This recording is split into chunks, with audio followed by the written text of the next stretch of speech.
Hi everyone. I am really delighted to be sitting here with Kelly Hunter yet again. Kelly and I have had several conversations since 2020. I came across Kelly in April 2020 when she was doing a wonderful presentation about the dwarf planets and Kuiper Belt objects at a professional astrology organization session. And I was just electrified, as I've mentioned before, because I hadn't heard of the dwarf planets. And Kelly is one of the very few, a tiny handful of pioneers and doing research into these amazing deep space bodies for us and their consciousness and their mythology. She's an astromythologist because she's a mythologist and an astrologer. She is Dr. Kelly Hunter. She has a PhD. She's an author, speaker, and all-round wonderful person. So I'm very excited to because I haven't seen this either, be looking at her update for where we are now with some of the real highlights, I think, of the dwarf planets as we enter this really important year of 2026. So, Kelly, over to you. What would you like to share or say before we start to look at some of your charts? Anything? Well, I have been doing more research on some of the ones. I only have a roster of 14 I've been dealing with mainly. So that's what I've been focusing on, and I've been doing some talks around and about. And I'm focusing today on the December 19th new moon, which is quite a special new moon for so many reasons. And it is so close to the solstice. You know, there's this series of days where the energy is really high and just fabulous. And we have the Atlas, three-eye Atlas coming close, and that's adding a whole nother dimension that I am not at all focused my thoughts on, and I'm glad you've shared a lot about that with some other folks. So I'm focusing on Varda and Manwë, who are the two archangels, highest of the archangels from Tolkien's Prehistory of Middle-earth. And we've talked about them before, but Varda and Manwë, I think, are very important as we move into this new year. Yeah, I really And agree. then also, one of our favorites, Haumea, is continuing her dance with Pluto. And I've been looking a little more into Haumea, and I'm just really delighted to share. And also Ray Varda. I did Alan Clay's Dwarf Planet University class with that. And, his approach of looking at it more in your chart by sign, by house and aspects, I had not done that for myself. So that was really interesting. And I want to really recommend that process for any of the dwarf planets people are really interested in. Yeah, fabulous. Because he goes through every single one, doesn't he? I think he has 6-week courses where he teaches each one. Yeah.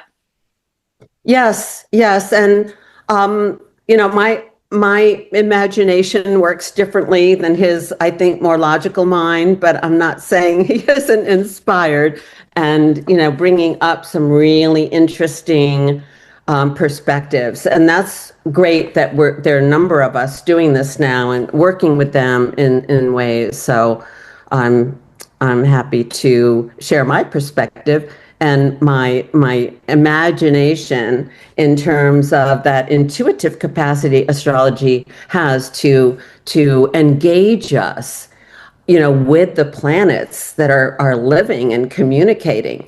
So that's partly what these.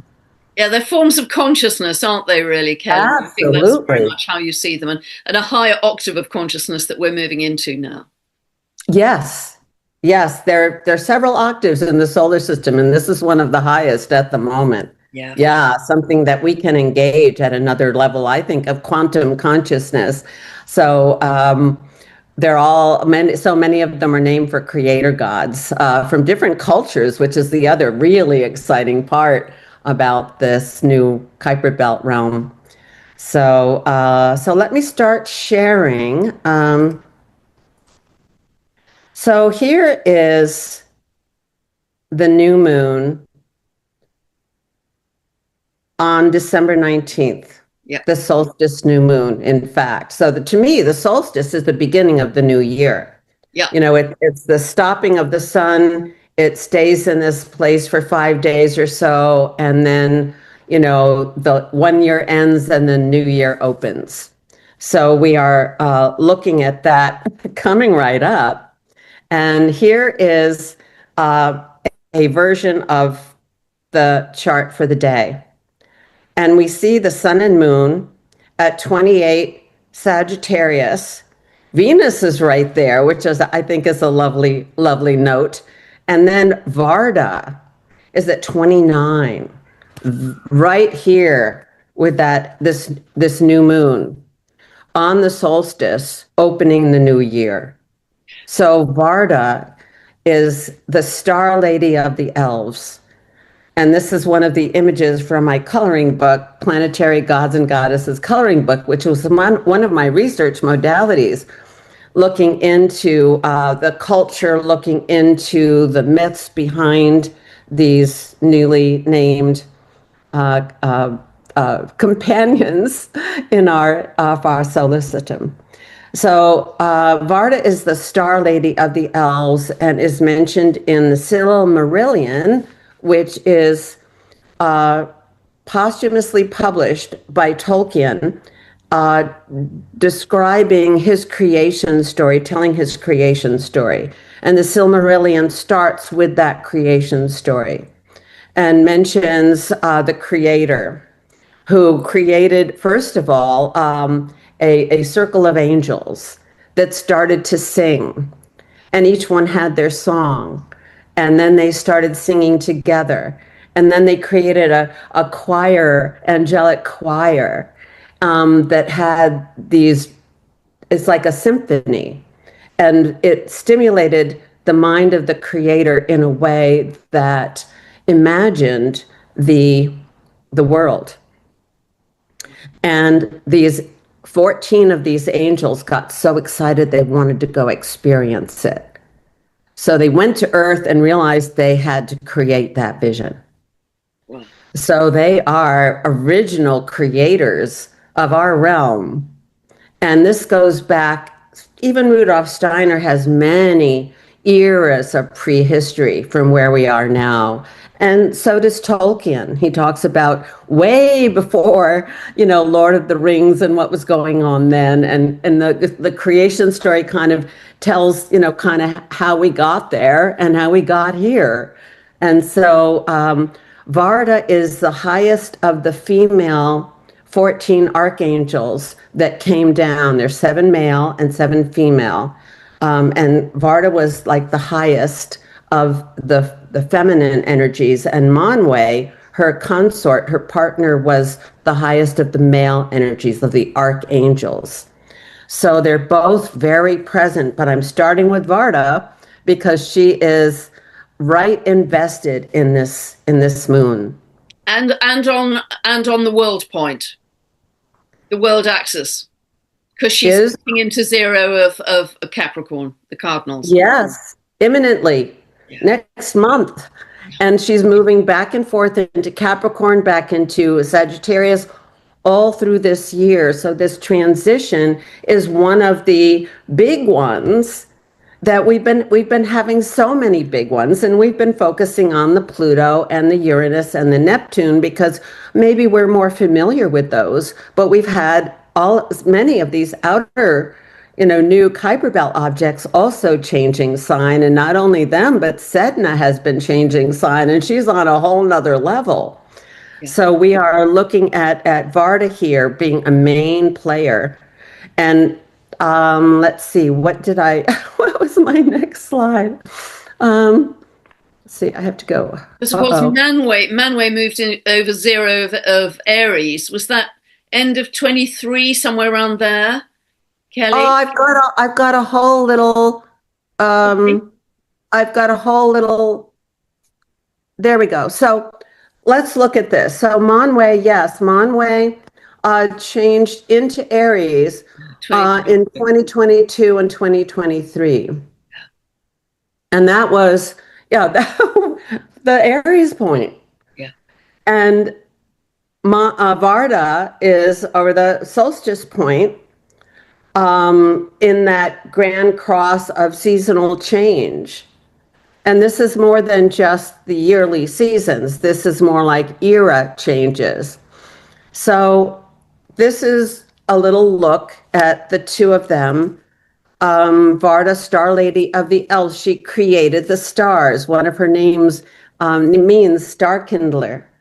And she is one of the light bringers. I think there are a few of them in the Kuiper Belt. I think Salacia is a light bringer, among others. So there we have Varda and her mini ephemeris here. So you can look at, where is your Varda? I happen to have Varda in Libra right on my south node.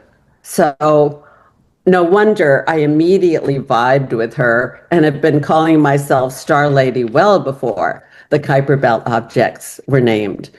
And then Manwë, they were both discovered in 2003. And basically within months, just a couple of months of each other. So I think of them as sort of like Tolkien's twin flames, that they have a lot of astrology in common. They were born in the same era. They are basically the male and female divine in this creation story. And Manwë is the highest of the male, the chief of this 14 archangels called the Valar. And he is closest to the mind of God. He holds these original codes, and we've talked about this a little bit, and I love that you use that phrase, original codes, quite a lot, because there are other factors that are suggesting we're returning to these as well. So when Manwë went across the Aries point, definitely started initiating and reinitiating a new era with these codes coming back around, these codes of light. And he has a lot to do with the air, with breath, with prana. He has to do with eagles is one of his special birds. And, you talk a lot about eagle's perch. And, there's Manwë right there helping us gain that perspective, which is from another kind of like quantum consciousness. So the quantum consciousness has to do with how we can, when we come in to the center point, we can tune into any other center point. And this goes from subatomics to macro universal, in the universe, the cosmos. So we have to be at that center point, which I think Aries has a lot to do with, because Aries is like, stand in your center, be who you are, don't lean out, don't accommodate others, don't get out of balance, like find your center and really root there. And that is the place from which we can tap into any other level of consciousness through that center point energy. And so I think also with Saturn and Neptune moving on to that zero of Aries of pure potentiality, it's really reinforcing it. And with Manwë being Lord of winds and airs and birds, I very much think of Pluto and Aquarius, but also Uranus moving into Gemini fully, because Gemini is very linked to birds, isn't it? And Aquarius is linked to flight. And look at all that's happening in the out there at the moment, with all the activity that we never had before. People are starting to talk about space weather, and before we just had terrestrial weather. But, with Three-Eye Atlas, the comets that have appeared, and I think that's just the very beginning of what we're going to start to see. This is right on time, isn't it, that we're looking at these very important positions of Varda and Manwë. Yes. Well, if everybody's got their birth, Manwë and Varda, in their heads now, let's, I want to show you more about, how did I get up? Okay. I want to look back at 2020. And I want to look back here at the total solar eclipse we had on December 14th. Yep. And this was a week before solstice, Yeah. the year that Jupiter and Saturn conjuncted at 0 Aquarius Yeah. on solstice. So this was a week earlier. We had this total eclipse with Varda right there at 23 degrees of Sagittarius, right on that new moon eclipse. And this month in 2025, we have Varda also like centrally invested in this new moon, this solstice new moon. So this is when Varda came more to my particular attention because of this conjunction, which is on my Mercury. So I had to pay attention. And I really felt like she came right through. Not to say she wasn't active before, but I do feel like this eclipse brought her right in, right at this time when we had the Saturn Jupiter conjunction. And later we had the Sun Pluto conjunction at 0 Aquarius, moving in together in their Pluto's second entry into Aquarius. And we also had a really interesting Venus retrograde that conjuncted Mars at 0 Aquarius. I think it was I forget which year, but that was also really noteworthy, I thought, that we had these several conjunctions. And this Varda was coming right through with this cosmic energy, with her starlight, because that is what she did. She made the stars in the sky, but she also created the light in the first version of the world. And they were two towers that had lights on the top, one at the South Pole and one at the North Pole. And they lit the whole earth and allowed plants to grow and the earth to thrive. And then the evil one, Melkor, who became, the Dark Lord, he was very jealous. He was the most powerful, but he was very jealous of the creative power of the creator. And he wanted to be able to create, but he could only create evil. He could only destroy what had been created by the archangels. So he destroyed those towers and the earth went dark.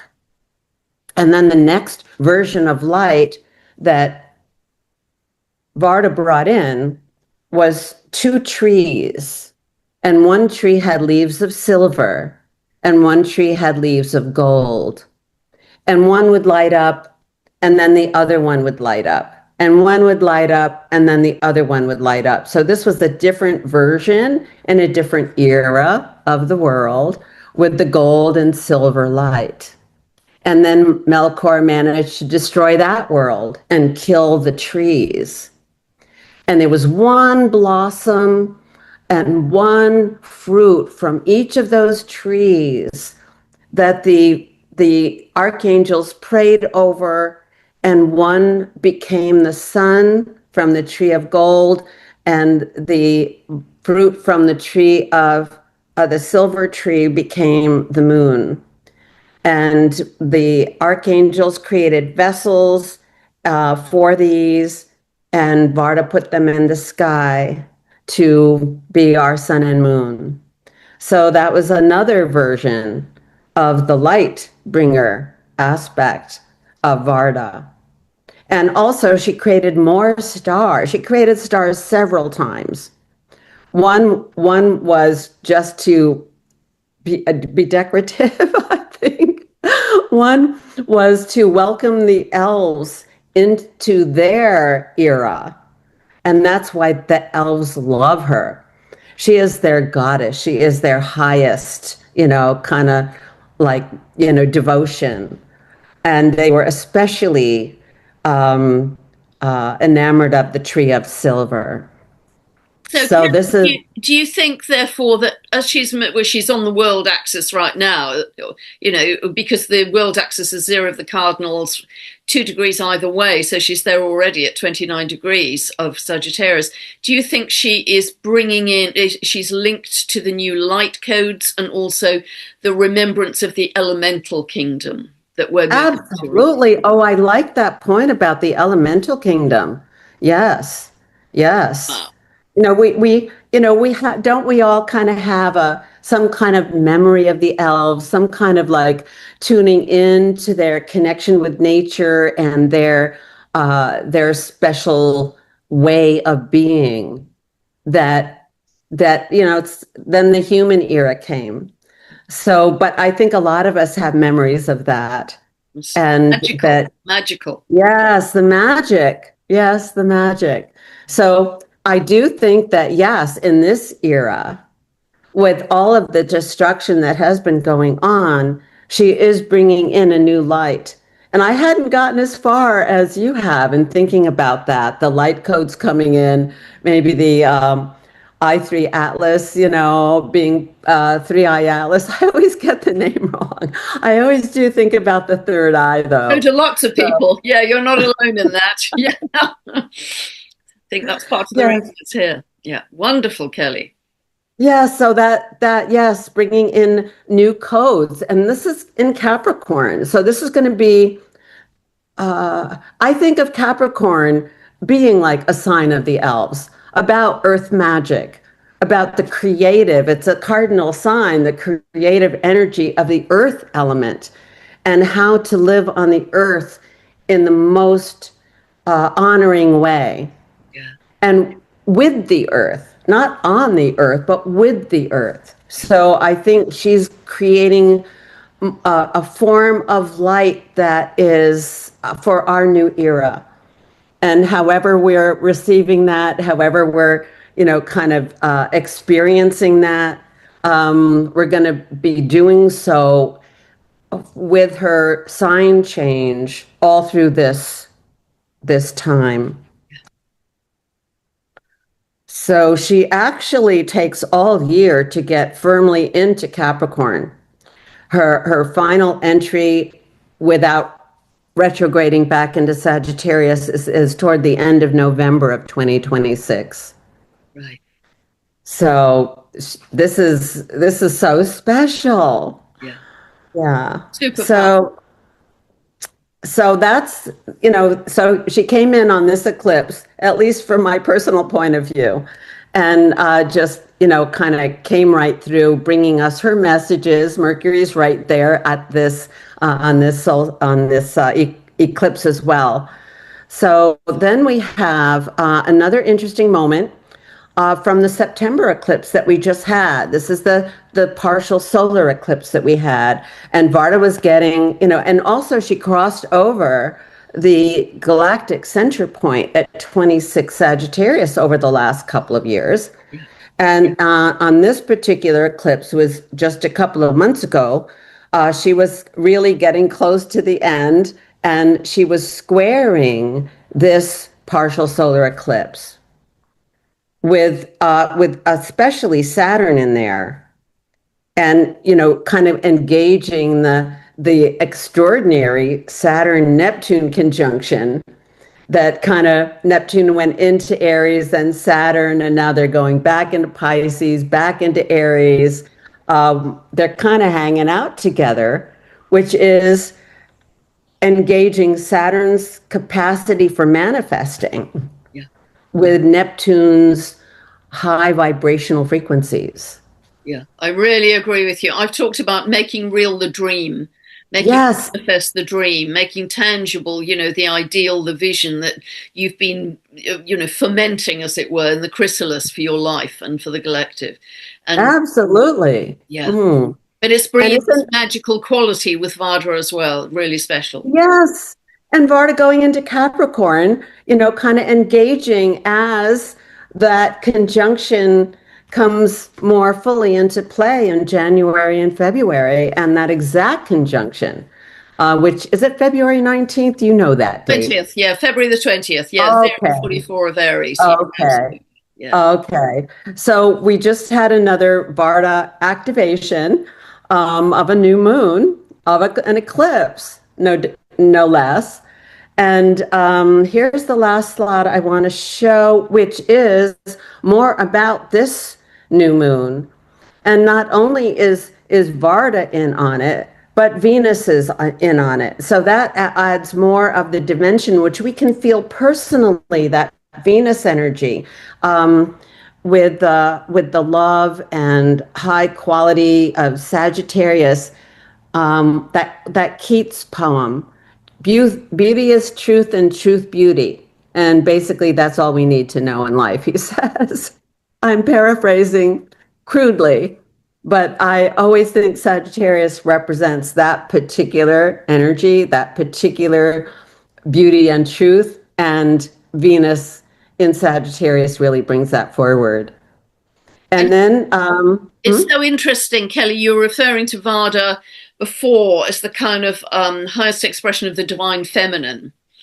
And, you know, if we look at this new moon, which is on the world axis, it is pretty much at the midpoint of Venus, the sacred feminine, and Mars, the sacred masculine. And yes. So much of this period is about the rebalancing of those, isn't it? Moving away from the domination of the masculine. Some would say, you know, the toxic masculine, to get a much better balance between the divine feminine and the divine masculine. Yes, yes, it is. And I love that you know the sun is being flanked by Mars and Venus, which are too close to the sun to even see. But they're right there with the life force and the divine masculine and divine feminine on many different levels. And I'll just mention it now because I'm giving a class through the Quantum School on cosmic couples, finding your love myth through astrology or something. And what I'm doing is talking about 5 different astrological couples, Venus and Mars being the obvious one on a planetary level, and then work on an asteroid level. There's Psyche and Eros, and the centaurs, Chiron and Chariklo, and then Neptune and Salacia, which kind of cross into the Kuiper Belt range. And some of the Kuiper Belt objects are in a mathematical orbital resonance with Neptune. So that's so interesting. And then Varda and Manwë are the 5th one of these cosmic couples that I want to talk about. And I've given a talk on this, just like an overview, but this is an opportunity I'm really excited about to talk about more about each of these couples, you know, in the class. So I'm hoping people are interested in that. And maybe you'll be willing to put in a link. Yeah, I will do, Kelly. Yeah, put that link below the video. And what's interesting as well, Kelly, isn't it, that Manwë is at 3 degrees of Aries right now. So Mars here at 3 of Capricorn is exactly squaring Manwë. And it means it's also, Varda is squaring Manwë as well. Yes, well, several comments on that is Mars is also in Capricorn where it's exalted. Yeah. And Varda and Manwë, ever since they were discovered, have been in a long-term square. Right. And when I realized that, it gave me a whole different way of thinking about squares, because they're always together. They work together and they enhance each other's abilities. She has an ability to hear way in the distance, and he has an ability to see far, like eagles. So they enhance each other's abilities. So the squares are activations. They aren't all conflictual, although they did have a little conflict because Melkor, Melkor, the destructor god, they actually had him in some kind of dark prison area for a while. But Manwë wanted to give him another chance. He said, he won't be bad again. And Varda had his number from the beginning, and she disagreed with letting him out, and but the being closest to the mind of God means you also have like infinite compassion. So Manwë gave Melkor another chance, and he destroyed the world again. So we finally got to Lord of the Rings. So anyway, yes, but that divine masculine energy being enhanced, with the divine feminine being enhanced, Varda and Venus, and Manwë engaging the Mars. Totally beautiful. Yeah. So, and then we have, Varda has just finished circling the galactic center for a couple of years. And we have this new moon so close to that. And then we have Juno in there, which I just noticed the other day. And she's also a very high quality, divine feminine, kind of a queen in her own right.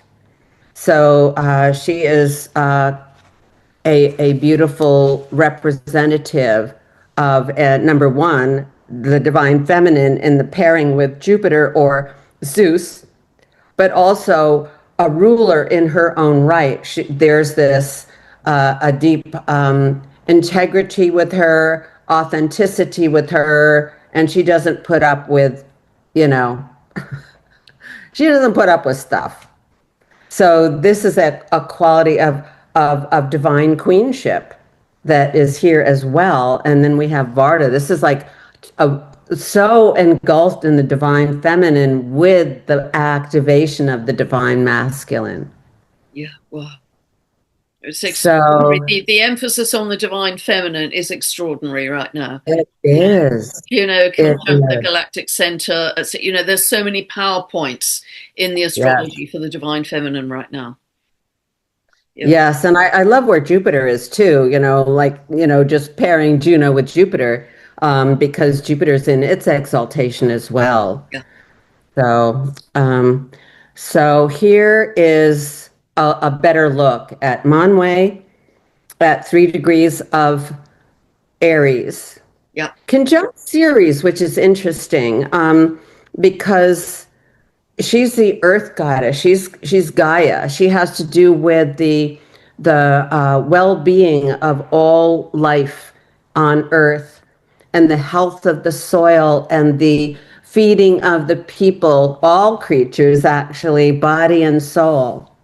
And Manwë is there kind of really enhancing this. And Ceres has been really close to the Neptune-Saturn combination as well. So yes, we see that Manwë is squaring Mars in its exaltation, bringing a very high quality of the divine masculine. And so Manwë and Varda are crossing these key points, as you call the world axis. And so this is extraordinary.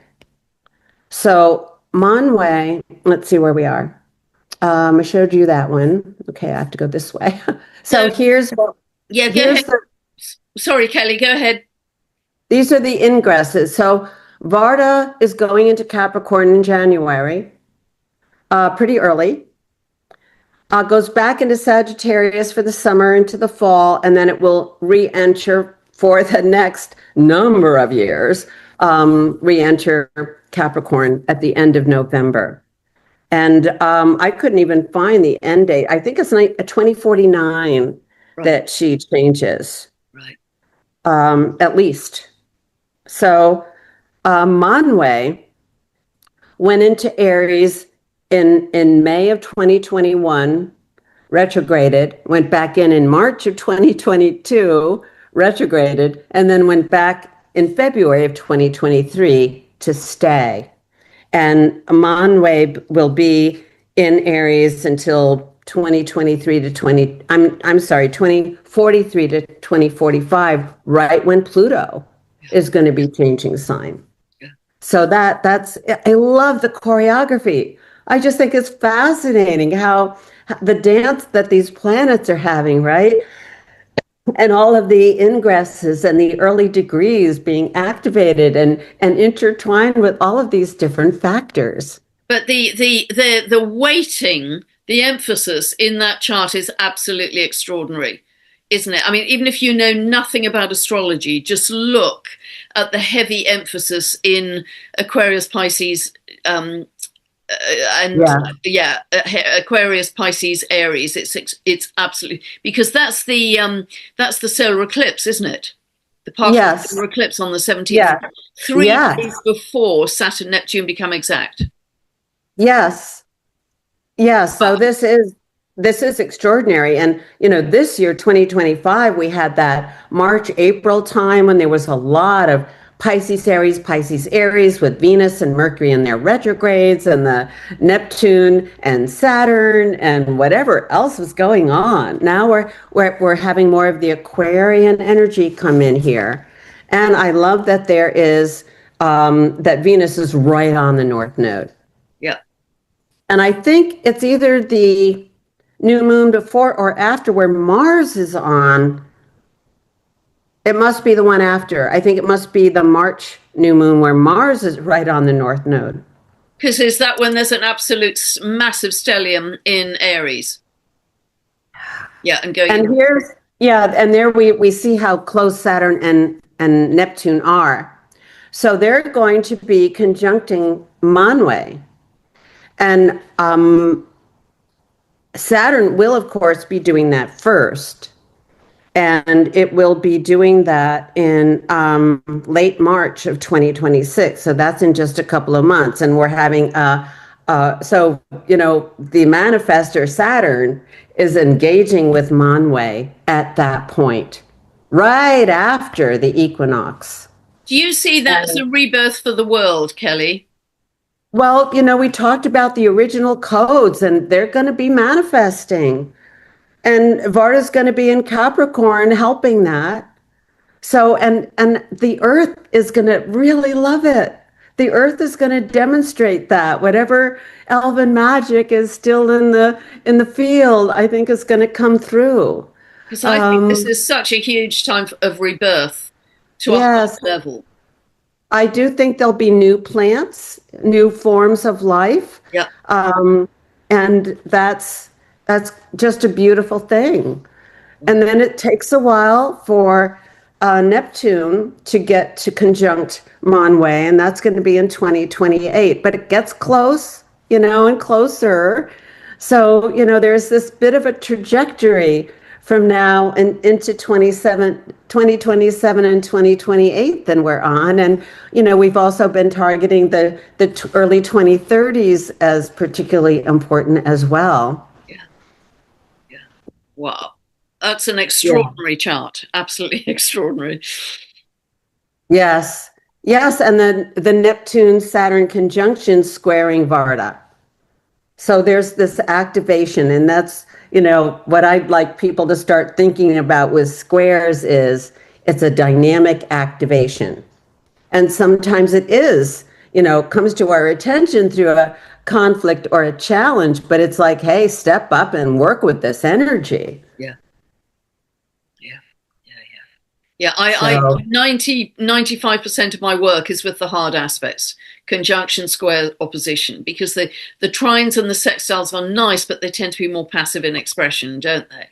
They do support the process, though, that you get into with the squares, so that's nice. Yeah, no, I've got lots of squares in my chart as well, but it is I see it as an activation. I've used the analogy of it's the grit in the oyster that gives us the pearl. Yeah, there we go. That's a good one. Okay, so let's get into the Pluto Haumea dynamic now. Did you want to say anything more about Varda and Manwë? No, I mean, it's really opened up the more magical elemental side for me, what you've shared, Kelly. And I think that's such a remembrance for us. It's not so much a a new discovery. It's an ancient remembrance because so much Yeah, of yeah, the dwarf planet mythology is about our ancient wisdom, isn't it? yeah, Going back in yes. touch, remember, back in touch with what we've all already known and practiced. And I think Haumea is another example of that, isn't it? Oh, yes. Oh, yes. I have just really been fascinating by Haumea's engagement with Pluto. You know, when they both change sign at the same time, back and forth. And here's a little mini ephemeris for people to tune into your Haumea if you don't know already. I just gave a talk to the Boston NCGR group about Haumea, and I was paired with an astrologer named Paul Kelly who talked on Ceres. And it was interesting to have a day on Ceres and Haumea because they're so earth energy related to the living Gaia, the living earth energy. So this is where they are on this new moon we've been looking at. Pluto at 2 plus and Haumea at 3 plus. And there she is. She is the goddess of childbirth in Hawaiian mythology. And the birthing energy and the gestating and birthing energy, you know, what is she gestating? What is she giving birth to now that she's in Scorpio rather than Libra? And one of my thoughts was, because I was asking for for a while, Haumea, how do you decide what to give birth to? And I realized that was a definite Haumea in Libra question. But now that she's in Scorpio, it's not about deciding or choosing. It's about feeling very deep in that passionate intensity of Scorpio, that deep desire, you know, what wants to be born, you know. And so there's something that we're all feeling that's sort of bubbling up, that's sort of like lighting up, like when the sperm meets the ovum, right? There's a light that's created and some kind of light has been lit here. So what is, you know, getting ready to be born and starting to be born as we are looking at all this? And if we're looking, yeah, we'll look at some of the other interdynamics going on.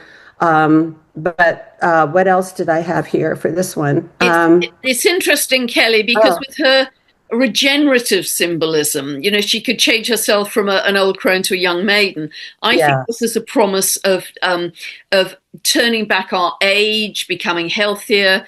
And it was also very interesting to me. I don't know if you know, but right at the end of 22, early 23, I was in terrific pain with my knee, and I had an I remember injection of that. my own stem cells, and it was the Yeah. very week that Haumea had Oh, entered Scorpio. And I think of Scorpio as quite related to medicine, especially invasive, you know, the sting in the tail with kind of injectable medicine. And of course, it regenerated my knee, since which time I've had no pain since the age of 22. And, you know, I oh, couldn't walk yeah. across the room without two sticks. So I think she may be associated with stem cell medicine, regenerative stem cell medicine going forwards. Yes, and maybe vibrational quantum as well. I mean, Yeah. probably a lot of different outcomes of this. But I like the, you know, the reversing aging because, you know, we've been so our food and water and air have been so compromised, you know, we've been, you know, kind of suffering without even knowing it sometimes. And yes, this regenerative capacity because it's almost like she rebirths herself. She regenerates her own, you know, kind of energy.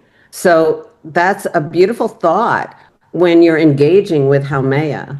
Yeah. And then, you know, she also has that famous makala stick where she can invite food for the people when they need it. There's so many beautiful parts of her mythology and her story. And when I was doing some research on her, when I was in Hawaii for a week or so this year, and my daughter was looking at all these documentaries. And wait, well, oh dear. Oh dear. My slides got messed up. That's okay. Okay. Well, I have Haumea ones. Where'd they go? Ah, okay, we're getting there. Okay, we're getting there. So here is some of the documentaries that I think are Haumea education. There are a couple of by this young man, Captain Potter, Sam Potter, did interviewed. He grew up on in Hawaii, and he did these beautiful documentaries. One was called Return to the Return to the Wild series is his basic YouTube channel, and he has one called Hula is Hawaii. And these are some of the images from that documentary where the hula, this is Haumea's dance. One of her daughters was the hula goddess who, created the hula in as an expression of the earth. This is almost Kwawar-like because Kwawar sings and dances the creation into being, and in this hula is like that. There are many traditional dances that do that, but hula is specifically Hawaiian with this incredible nuanced language, with using the gesturing and the dance and really honoring the earth and like speaking the language of the earth. So hula has carries the deep philosophy and wisdom of the Hawaiian people. And then there is another one, which is called Aloha Aina, which is about the indigenous life in Hawaii, and how they make poi, and how they work with the land, how they honor the plants when they're making leis, and all just beautiful. And then there's one called Invited to the Most Remote Corner of Hawaii, which is a video with this man who's is the last survivor of a lineage living in remote Molokai. And he talks about, he like shows how he lives on the land, almost completely self-sustainable, and how he walks the land every day, and he walks along the water and pulls out dead leaves and keeps that water pure because that is his water.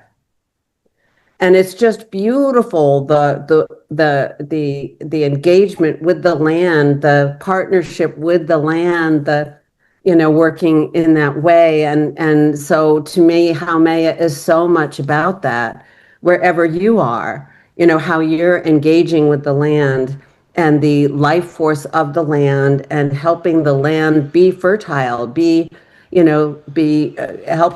the land grow, because that's what it wants to do.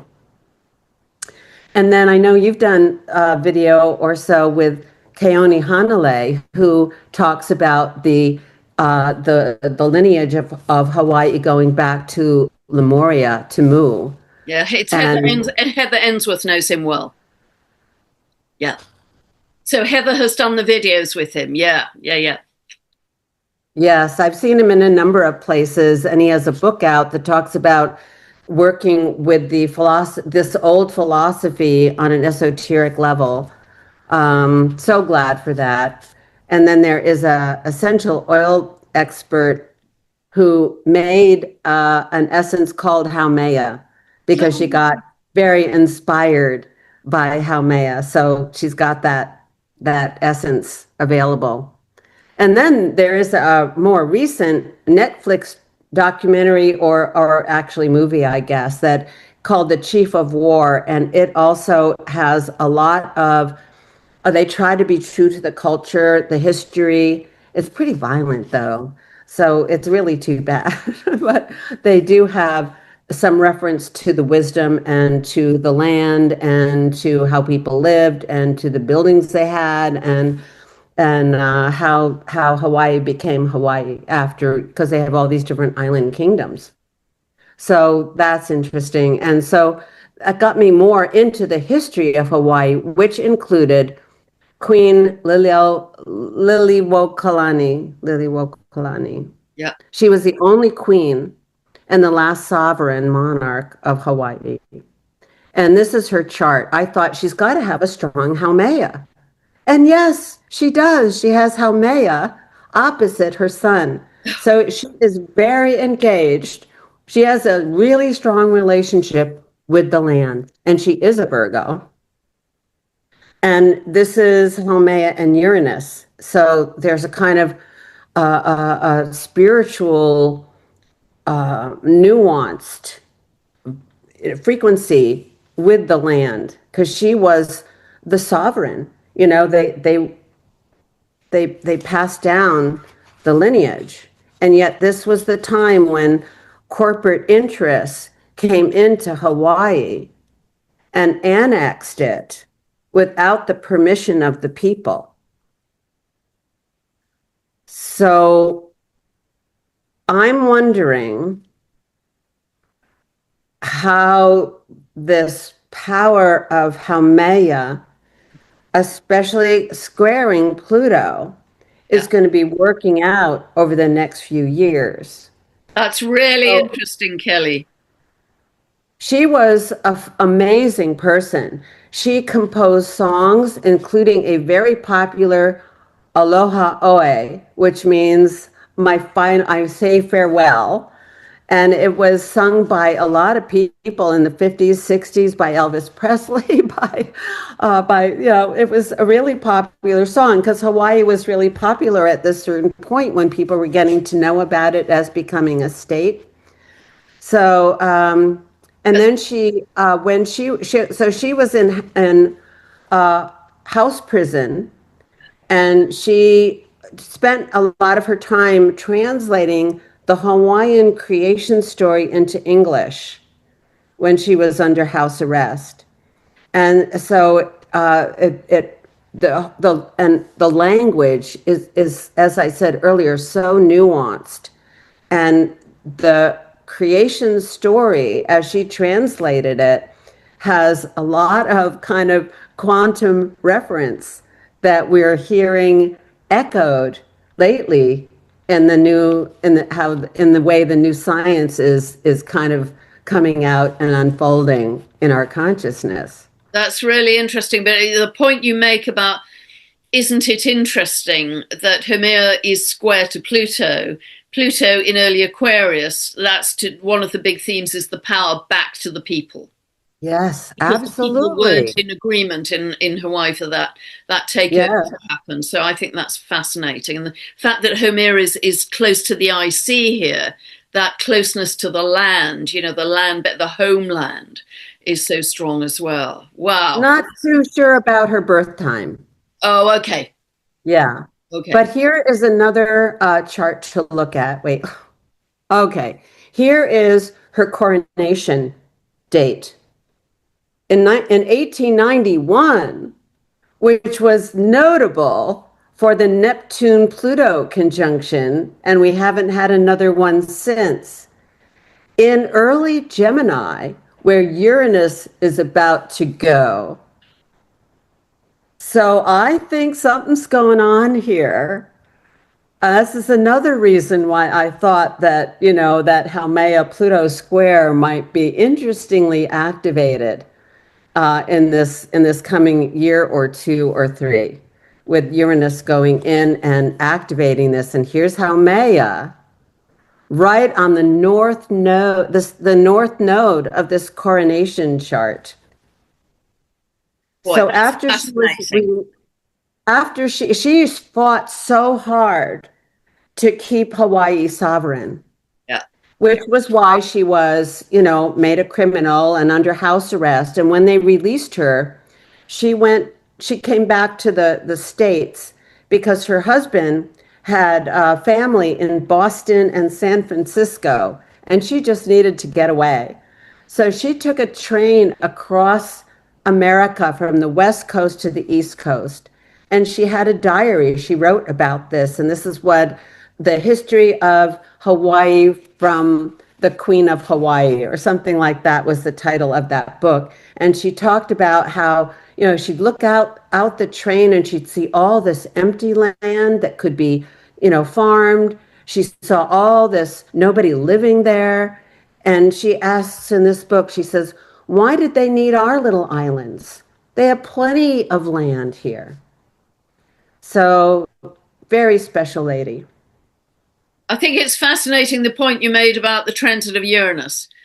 You know, Uranus being the planet of revolution, Uranus being the planet of freedom, coming back to revisit this chart. I think it's absolutely fascinating. Yes, yes. So, okay. So here's the last chart I have for a discussion. So we already talked about some of these things. We talked about Manwë squaring Mars and Varda in her place on this new moon, December 19th, squaring especially Neptune Yep. and also Saturn. So, interfacing with the shift of sign of Saturn, Neptune, and Manwë, and also her own change of sign across the Capricorn solstice point. So that we've covered, but you did a great video some time ago on the planets that are all in the early degrees, and this to me is sustaining the that very activation that Pluto is in a sextile to the planets going into Aries, which are then also involved with Sedna's entry into Gemini, which Uranus is going to again enter and awaken yet again, because that's what I think of what Uranus does. It awakens. It's going to awaken the Sedna energy in our consciousness through her own particular mythology that on a human level is trauma and tragedy, but on a spiritual level is a dismemberment and shamanic rebirth. Absolutely. And I think that this is so exciting because, if you take that sort of wonky triangle of Pluto representing transformation, Haumea representing regeneration, and Sedna representing metamorphosis, she literally changed her state. Yes. Yes. I think when Haumea, Uranus re-enters Gemini fully on 26th of April next year, but it comes exactly conjunct to Sedna in late May. I think that's going to be a mass recognition of truth, but also of all the trauma that's happened Yeah. Yes. in recent times, but also longer time. Yes. Long trauma, deep trauma, with an orbit of what, 12,000 years or so. I think it's Yeah. also going to be a mass awakening at that time, a mass Yes. awakening of consciousness, Gemini. Yes. And that is going to be an incredibly powerful time. And yeah, big truth, which will lead to recognition of the trauma, but also, if we handle it well, our ability to rise above that and change our state into this new human. Yes. Yes. And, to some extent, I think Sedna and Pluto have a real resonance with that kind of death and rebirth kind of energy. And it's almost like Sedna is higher octave at some level. Yeah, Pluto, really agree. who is a Kuiper Belt object, king of the Kuiper Belt. So, yeah, so I'm writing a book about Pluto. I'm getting toward the end of it. And I started it way back in 1983.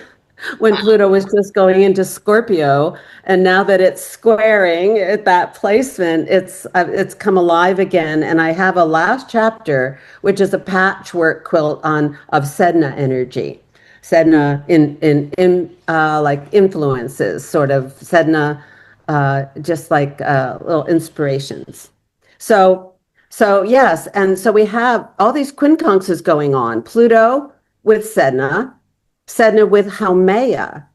Now, here's part of what I wrote in, I think it was, where did I write this? I think I wrote it in my dissertation.